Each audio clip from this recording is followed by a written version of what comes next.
I would like to introduce Professor Bob Hoogenboom. I hope I'm pronouncing it correctly.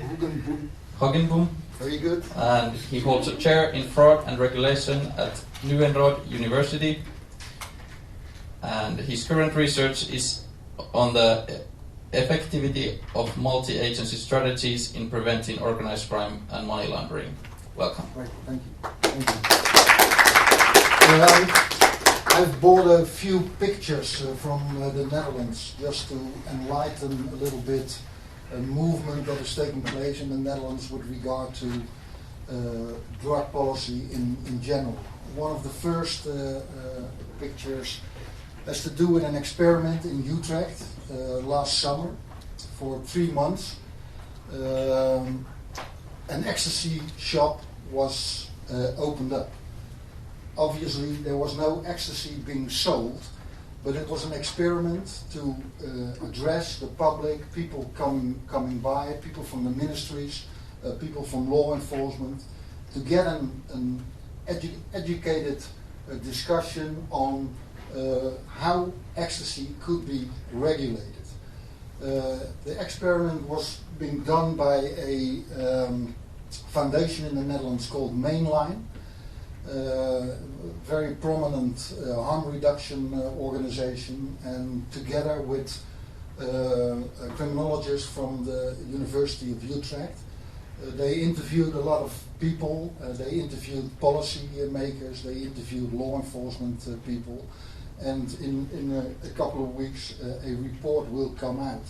And this is a very fundamental step, although a small step in the Netherlands, where we try to normalize the discussion on, in this case, ecstasy. Another picture I brought is the mayor of Amsterdam, Femke Halsema, a left-wing Green Party politician for years in Dutch Parliament, who went to become mayor of Amsterdam. And in November, the Ministry of Justice organized a big meeting of Italian Minister of Justice, Spanish, French, a big conference on international drug trafficking. And Femke Halsema, the mayor of Amsterdam, was the host of the conference. And she stood up, she opened the conference and gave a speech in the middle of the hornet's nest of all Ministry of Justice tough guy and girl talking about increasing the cooperation internationally. And she made a speech in which she said, I know it's very difficult politically to talk about cocaine regulation, but I think we must do this. We can't make a deal here today, but it's politically very necessary to get this message across. So this was a sort of a one woman guerrilla action in the middle of all these Ministry of Justice people. And again, it's very difficult, but it shows, like the ecstasy shop, like this political statement, that we are trying in the Netherlands to move away from the stalemate, to move away from the discussions we've had for the last 50 years, and to try and come up with new ways to deal with it. Another experiment in the Netherlands, we are just starting. You obviously know we have this schizophrenic system in the Netherlands where it's legal to buy small substances in coffee shops, but it's illegal to grow. So it's a terrible system, and for years we are trying to move on. In 2 cities, in short time, we will start with experiment where also the cannabis is being grown by companies that can sell legally to the coffee shop. So again, an example of some movement that we are trying to make. I had the pleasure last year of meeting Neil and Annemarie. We had a meeting in the library of Amsterdam where LEAP came over and talked about what is the background of LEAP, where did it come from, talk a little bit about the American experiences and Neil's story about his undercover work and his infiltration work. I've been a lecturer at the police academy for over 30 years. I've done a lot of training sessions in law enforcement, in infiltration, in detective work, and I have this fascination for the absolute necessity of this work, but also a fascination for the fact that it is a very dangerous game being played by the state. It harms people, it harms police officers. Neil's book is fantastic on his experiences with regard to his year-long experiences in undercover work. It's absolutely necessary, but it's a very tricky line of work that needs a lot of professional guidance and that's not always the case. So when people from LEAP approached me, and also these are two police officers in the Netherlands involved in LEAP Netherlands. We created LEAP Netherlands because of my 30 years of experience in the police academy and doing advisory work within law enforcement. I tried to recruit, in Niels' terms, to get informants within the Dutch police to become a member of LEAP Netherlands. And some 140 people immediately became a member of our closed LinkedIn network on social media. And there were, to my amazement, although I have all these experiences for decades, there were high-ranking advisors of the National Police Commissioner, police commissioners, people working in drug work, people working in infiltration. So there's this growing, but it's very difficult to get the message across and to get it organized. You have to do a lot of work, a lot of enthusiasm into it. But I think it's vital, not only in the Netherlands, but also in many other countries. What we did after the LEAP launch in Amsterdam, we organized a trip with people coming over from the UK in the Rotterdam Harbour. And this guy here sitting on the right is the chief of the harbour police in Rotterdam. He is constantly on social media with thousands of drug busts and every day or every 2 days. But at the same time, he is a very liberal-minded police officer. And that's what I find fascinating in this whole LEAP movement, that you can have a discussion on the future of drug policies with academics, with politicians, absolutely necessary. But I also think that it's very necessary that within law enforcement itself, people organize their own conversations and start talking, not only internally, but also with people outside, on what are the limits of our current drug policies. And that's what I find fascinating. I called this guy to see whether or not we could have a conversation with people from LEAP Europe. And I started talking to him. I know him from the police academy. He's an old student of mine. After the second half sentence, he said, "I'll get you a boat."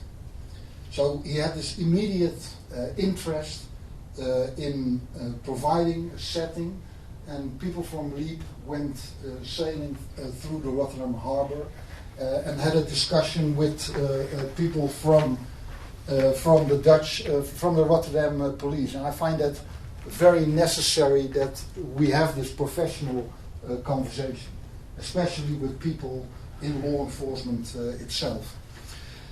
The lady on the left is called Greetje Bos. She was a public prosecutor and also a member of the Dutch liberal ruling party, the VVD, who has run government for the last 12 years, and she's a member of the VVD. 3 years ago there was a general election, 2.5 years ago, and she, as a member of the VVD, with his experience in public prosecution and also the drug policies and the limits of it, she organized at the national party day of the VVD, she tried to get a new proposal into the VVD program, political program, and 47% of the VVD members voted for regulation. So it didn't make it, but it shows to me also that within the ruling parties, increasingly there is some room to get a more a better, a professional, a more educated discussion going about. So there's also hope within the political system over there. Also, we have, for the last couple of years, increased war on drugs. Mostly cannabis, but also cocaine in the Rotterdam harbor and also in Antwerp, a neighboring country, Belgium. And increasingly, mayors in the Netherlands see the limits of what they are doing and what the police is doing and what the public prosecutor's office is doing. So they put out a pamphlet 1.5 years ago, very critical on some issues with regard to the drug policies. So again, the mayors are coming to the fore. Also a hopeful initiative, I guess. We have a think tank in the Netherlands consisting of people from different backgrounds, former politicians, academics, people in arts and literature, who put out a manifest for a realistic drug policy, also 1.5 years ago, in which they also addressed the issue that we have to have a more fluent, a more robust discussion politically, but also operationally, on is this the way to go forward? And in it is the quote, a dead-end street. And I very much like this quote, a dead-end street. I was just reminded the story Neil told us on the limited use of all these infiltration and repression stuff that is taking place. I had the pleasure in 1994 to go with a delegation of Dutch public prosecutors and policemen, academics, to the United States, and we had a 2-week educational program with DEA, Customs, Secret Service, and all these agencies. And there was this one presentation of a very enthusiastic DEA guy who had a fantastic story how they, for 2 years, had an operation in a drug cartel in South America, and he was fluent in his enthusiasm and what they did and how difficult the infiltration was and the arrests and stuff like that. And one of us asked at the end of this fantastic story, and what happened? And just a matter of fact, he mentioned, he said something like, well, of course, somebody else took over. So in a split second, this story, little stories with big meaning, we have to tell them somewhat more. Finally, this is a colleague of mine. He is the best known police researcher, criminologist in the Netherlands. His name is Feyenoord, Cyril Feyenoord. Just recently, he came back, gave an interview on the Wickersham Commission. And the Wickersham Commission is a United States commission in the early 30s. Came out with a report in 31, and it ended the prohibition. And the Wickersham Commission had 3 criteria. One, if there is a lack of societal support for everything you prohibit, and that's the case in many countries around the world with regard to drugs.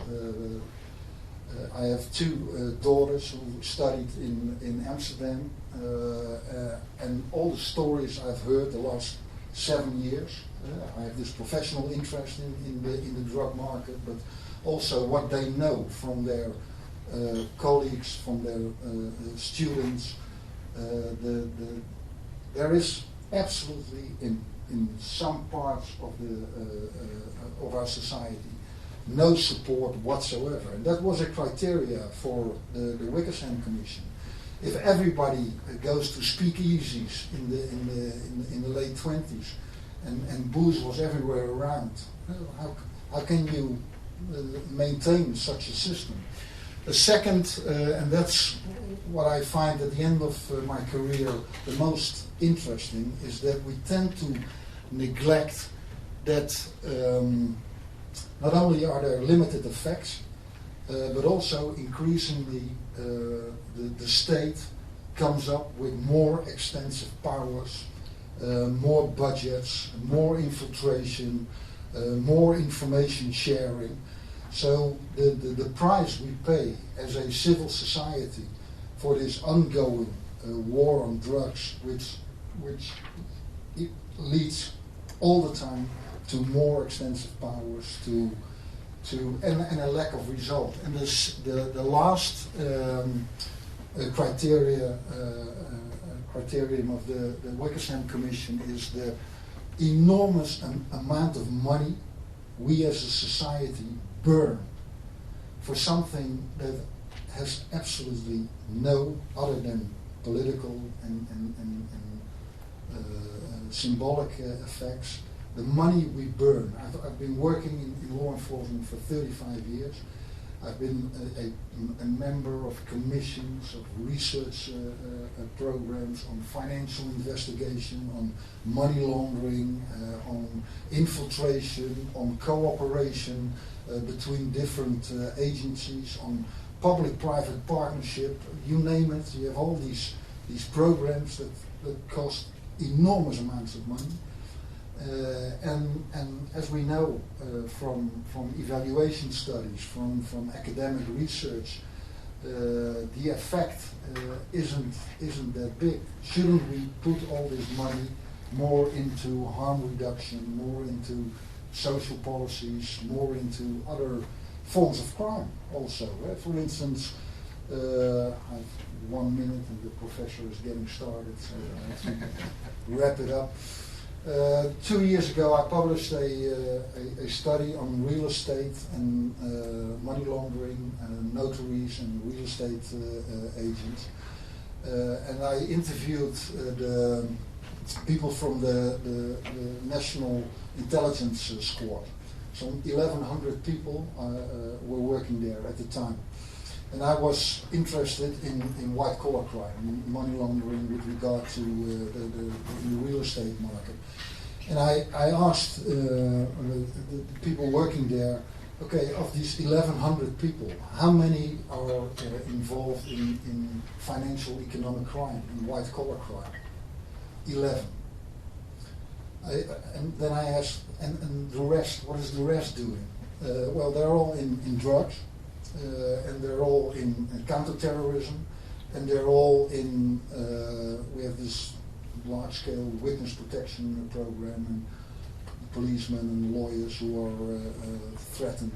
So, at the same time, in every police precinct in the Netherlands, there are these cases piling up on cybercrime, on all sorts of violence in our social relations, youth problems.